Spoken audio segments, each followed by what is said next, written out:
అర్హులైన వర్కింగ్ జర్నలిస్టుల సొంత ఇంటికల సాకారం కావడం లేదు. జర్నలిస్టుల కోసం గత బీఆర్ఎస్ ప్రభుత్వం దేశాయిపేట లక్ష్మీ టౌన్షిప్ దగ్గర కట్టిన 200 డబుల్ బెడ్రూమ్ ఇళ్లు పంపిణీ చేయకపోవడంతో ఇళ్లు లేని నిరుపేద జర్నలిస్టులు ఇబ్బంది పడుతున్నారు.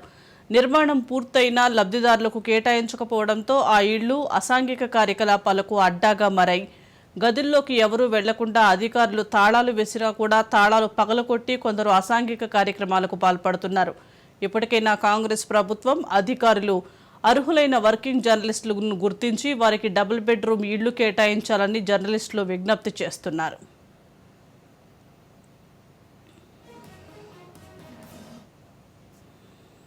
దేశాపేటలోని లక్ష్మీ టౌన్షిప్లో వర్కింగ్ జర్నలిస్టుల కోసము గత ప్రభుత్వంలో 200 డబుల్ బెడ్రూమ్ ఇళ్లను నిర్మించడం జరిగింది. అప్పుడు గౌరవ కేటీఆర్ గారు వచ్చి ప్రారంభోత్సవం, మా మీడియా అకాడమీ చైర్మన్ గారు, తర్వాత జాతీయ మీడియా సలహాదారు దేవులపల్లి అమర్ గారు, ఇట్లా రాష్ట్ర జాతీయ నాయకులు వచ్చి చాలా మంచి కార్యక్రమాన్ని మన జర్నలిస్టులు సోదరులందరికీ ఒక నివాస స్థలమే కావాలి అంటే ఇల్లు కట్టియడం అనేది చాలా ముదావహం, మంచి కార్యక్రమం అని చెప్పి గొప్పగా కీర్తించడం జరిగింది. ఇప్పుడు ఆ డబుల్ బెడ్రూమ్లు అన్నీ అంటే లబ్ధిదారులకు అందజేయకపోవడం వల్ల దాన్ని అసాంఘిక కార్యక్రమాలకు వాడుతున్నట్టుగా సమాచారం మనకు అక్కడ వెళ్ళి చూస్తే తెలుస్తున్నది. ప్రతినిత్యం అసాంఘిక కార్యక్రమాలంటే తాగడము, రాత్రుల్లో అక్కడ ఇష్టం ఉన్నట్టు బాడీలు బలగొట్టడము, నడవడానికి కూడా ప్లేస్ లేకుండా చేయడము, ఇట్లా చేస్తున్నారు. ఇప్పటికైనా కానీ ప్రభుత్వం కానీ అధికారులు కానీ ఇంకా ఎవరైనా ముందుకొచ్చి ఆ లక్ష్మీ టౌన్షిప్లో జర్నలిస్టుల కోసం నిర్మించిన డబుల్ బెడ్రూమ్లను కాపాడడంతో పాటుగా అందజేయాలని, అందరికీ లబ్ధిదారులకు పంపిణీ చేయాలని మా జర్నలిస్ట్ యూనియన్ తరఫున విజ్ఞప్తి చేస్తాం.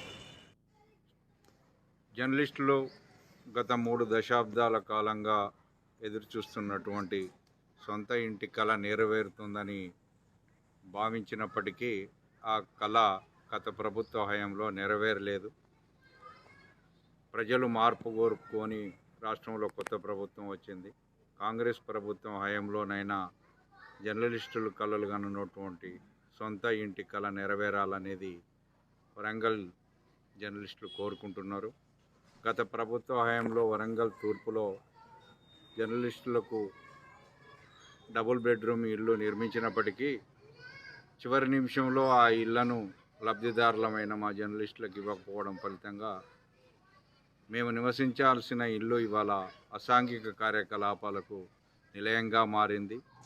నూతనంగా అధికారంలోకి వచ్చినటువంటి వరంగల్ తూర్పు ఎమ్మెల్యే, ప్రస్తుత మంత్రి కొండా సురేఖ గారైన వరంగల్ జర్నలిస్టుల 3 దశాబ్దాల కళ నెరవేర్చేందుకు చర్యలు తీసుకోవాలని